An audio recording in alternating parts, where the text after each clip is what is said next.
I'm Leon Lovelace, and this is Unstoppable Force. Now, I wanted to do this video quite a few days ago, but here in North Carolina, we had a big winter storm. It actually snowed here because I live near the coast, so we normally don't get a lot of snow, but it snowed here. It was like 3 inches, 2 or 3 inches, so it was a lot of snow for this area where I live.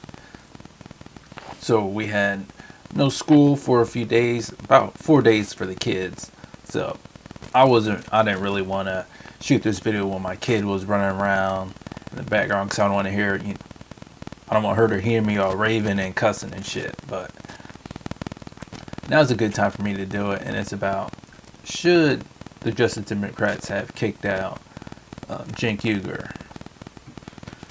Alright, of course, well, this might surprise you, but I'm going to say no, they shouldn't have, and I apologize to you guys because this might sound a little too much like Jamal Thomas's video. But one thing that is really interesting about this situation that happened, a week and a half, 2 weeks ago, I think now, is that the Republicans always, and conservatives like to rave about, oh, there's too much political correctness. What the fuck? I just can't spout out whatever I want. Everybody be cool with it. There's too much. I want to be able to just say whatever the fuck I want. And I'm pretty sure as a conservative that dug up this story and said, you know what, I need to dig up some dirt on someone. Of course it has to be sexual. When you're digging up shit, always got to be sexual dirt on someone. And then they go say, oh, check this out, put it on this website. Let's do a big story about it. And then the Justice Democrat staff and a lot of people are like, oh my gosh, look at all this shit. That was so outrageous and bombastic. Whoa. And I said whoa too because it was pretty surprising. But when you really look at it, everybody has freedom of speech and everybody can say whatever the hell they want. Of course, and that's just with the government not being able to prosecute you for that, for the most part.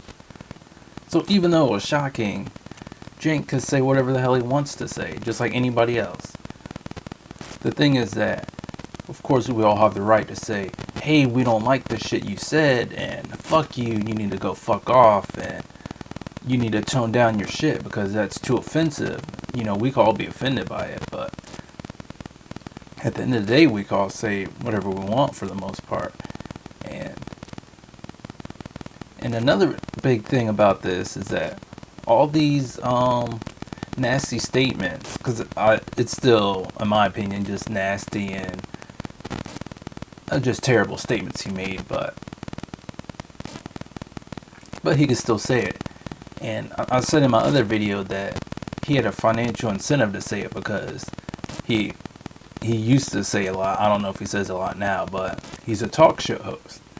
So if you're a male talk show host and you're willing to talk about sex, shocking alert or shocker alert, men that are going to talk about sex that have a talk show might be a little raw and vulgar with their opinions when they talk about stuff, or just stuff in general. So you could be offended by it, but people shouldn't necessarily be, punished and have a huge backlash about it, as in getting kicked off a board for it. Because even though a lot of people say, oh my gosh, this is offensive, a lot of men may have said things like this before and have these thoughts. So it's not like, even though he maybe puts it in a more offensive manner, this isn't breaking news about this is how men talk or this is how men think, especially when they're just around a group of men. It's just that he put it in writing and put it out on the internet. But really the crucial part of what I want to talk about is that even the right wingers might say, oh man, we hate those black people and Hispanic people suck and we don't give a shit about them and build the border wall and they're just stealing all our jobs, so we don't want them to come here. They may say all that shit. But the most important part is, what do they do? Because even though we might want them to tone it down because it might be easier to push someone to think just like them when people just spout off all their hateful and unfriendly rhetoric and be like, this is what I think. I think some heinous thoughts about black people and Hispanic people and women and immigrants and everybody that's not a rich white guy like me. What are they doing with their power?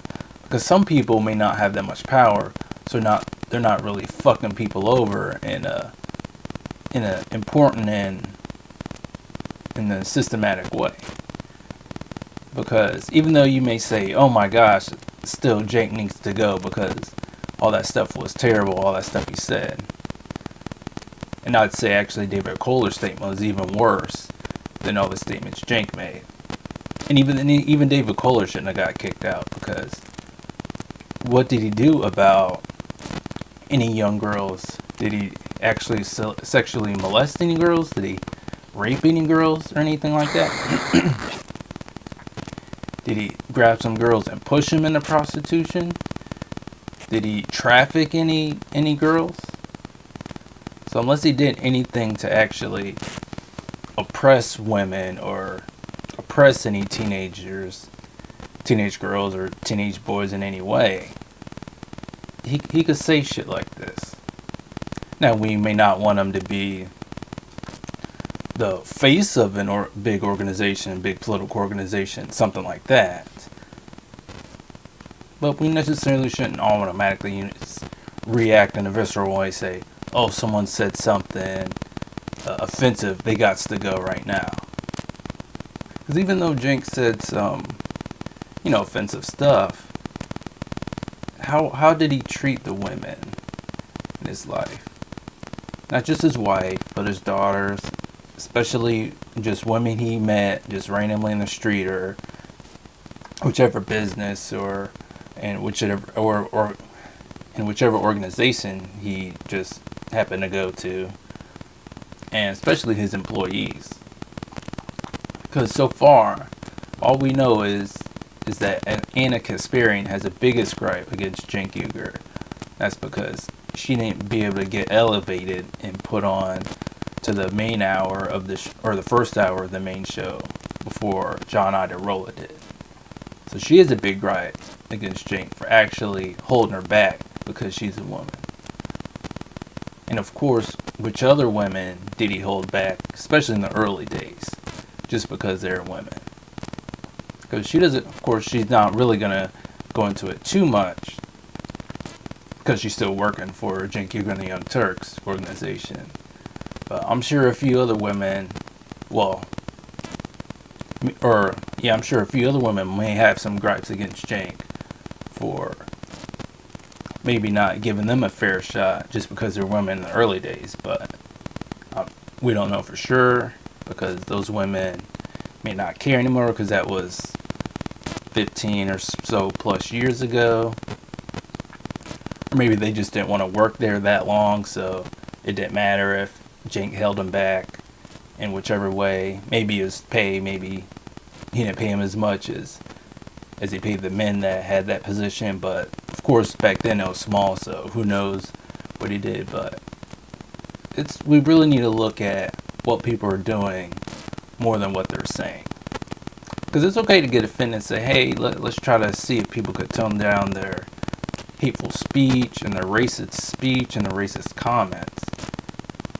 But if your neighbor next door says all the right things about, oh yeah, I'm a Democrat and we gotta help the black people out and so on and so forth, but if he just happens to work at a bank and he's always charging black people and black families a little bit more on their home mortgage than white people, and sometimes he doesn't want to give that black person a auto loan when he'd give a white person that auto loan when they have that same credit score, that sort of shit.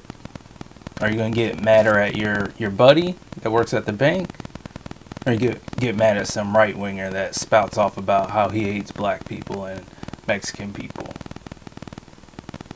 Because you don't know about that right-winger. He might not have any power to oppress anybody, oppress any minorities.